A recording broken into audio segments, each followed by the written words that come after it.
Hi everybody, I'm Nettie K. Welcome back to the third lesson in our series on how to become a real artist. Yeah, I hope you watched lesson number 1 and lesson number 2.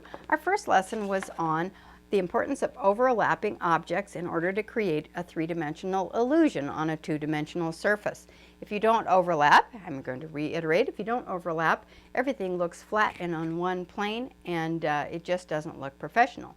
So remember, we're going to overlap our articles in order to get that three-dimensional quality. That's just one way. We'll get on to some more of those quite later on when we get into the painting process, but I hope you practiced that one, and I'd like to hear from you if you did, okay?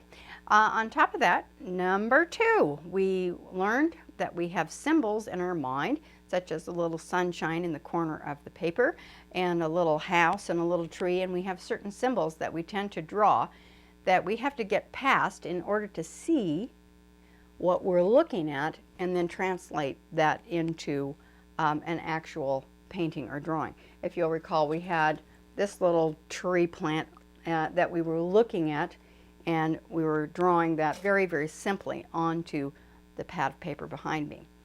And now we're going to move on to something completely opposite. It's called gesture drawing. Okay, so what is gesture drawing? Well, if some of you have kind of watched anything on gesture drawing on YouTube, or if you've gone to art class, you might think, well, it all has to do with nude models, naked people in art class. Uh-oh, I can't go there. No, it doesn't. Gesture drawing has to do with capturing the entire shape of something rather rapidly and very loosely, so that we get the angles and the basic mass of something really, really quickly. It's pretty much the opposite of what we did in lesson 2. But I'm going to equate it as though we are learning how to drive. Now when you're learning how to drive, the driving instructor, or whoever taught you how to drive, tells you the first thing that you have to do.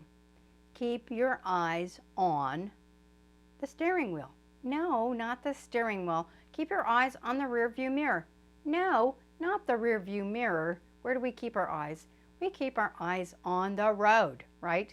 Otherwise, what happens? If I am, I'll just use this for an instance.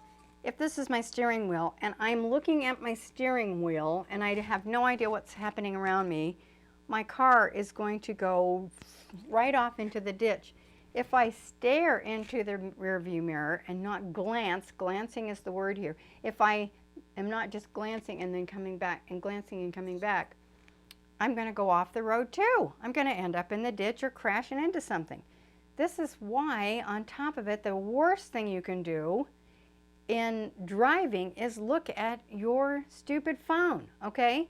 So don't do that. You're going to fall off into the ditch.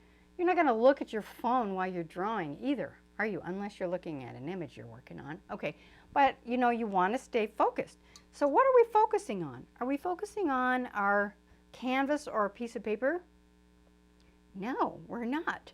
I know that seems a little bit weird, but what we're focusing on is our model or our still life setup or whatever we are actually looking to put on here. The first thing we do is 90% of what we're doing is looking at our subject, not our paper or our painting. What? I thought I was painting over here. No, no, no. We're looking at our subject. And so, because if I have a model sitting here, you know, and I say, hey Fred, what's happening? And I just have him sit there and I glance at him for a second, and then I come over here and a half hour later I'm trying to paint Fred over here on the paper, he's going to wonder what he is doing there, number one.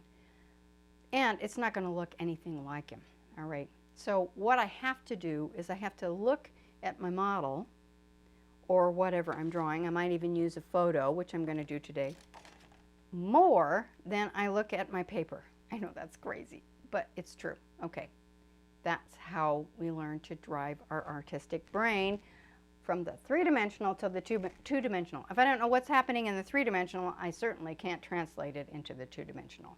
No way. Okay, so I'm going to take this little crazy photo of my favorite cow, and I'm going to do a little gesture demonstration for you really fast, and I think you're going to enjoy it.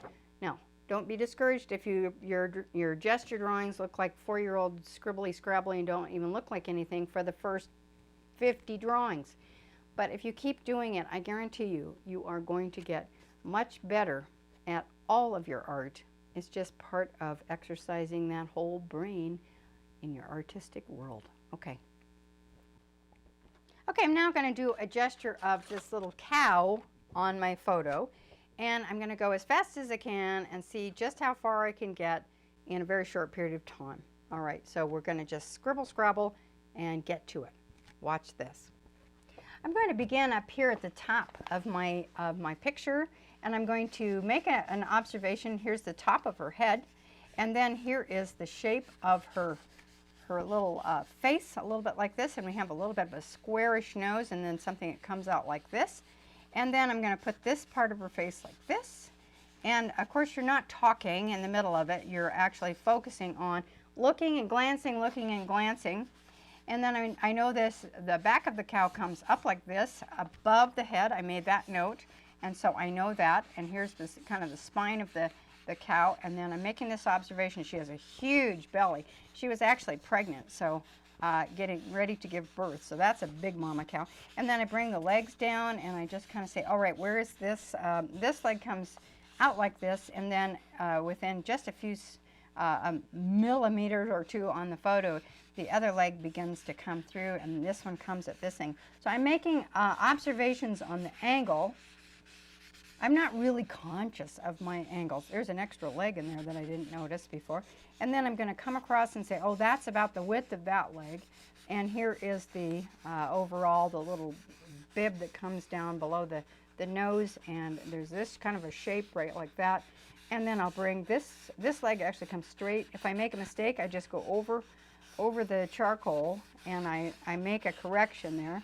And I'm realizing that leg kind of comes in like this, and it's driving me crazy. Okay, and then I kind of put the little feet in like this. Then I'm going to come back up, and I'm going to restart. I'll pull the ear over here, and then I make an observation of where the eye is in comparison to the ear. I'll come across. Here comes the other eye over here, and some little curly hair. And I can keep going with this, you guys. I can keep, sketching and sketching. Here's a little bit of the nostril that fits in. And so then I'll just keep correcting. And then I have this part.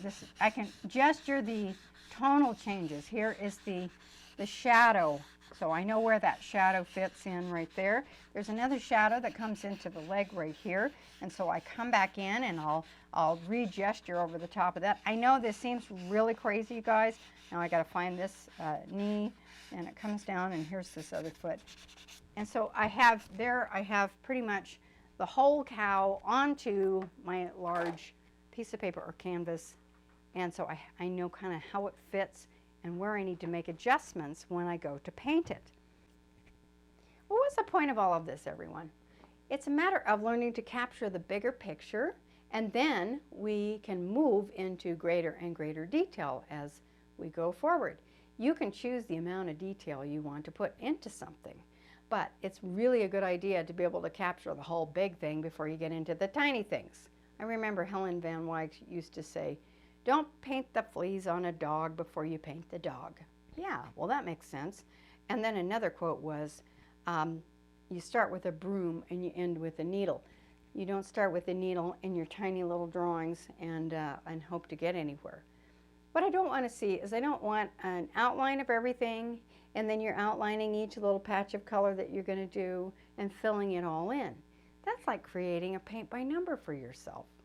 Now, it might be what you want to do, and if that's your, choice, well, that's your choice. But meanwhile, this is just one way of getting started. All right, next time we meet, I'm going to be teaching you a very important lesson on tonal values. What in the world is that? Light, middle tone, dark. That's what we're going to do, and I'll show you how to make things look three-dimensional using tonal values. Okay, so share with your friends, and I will see you again next time. And don't forget to subscribe. All right, bye-bye for now.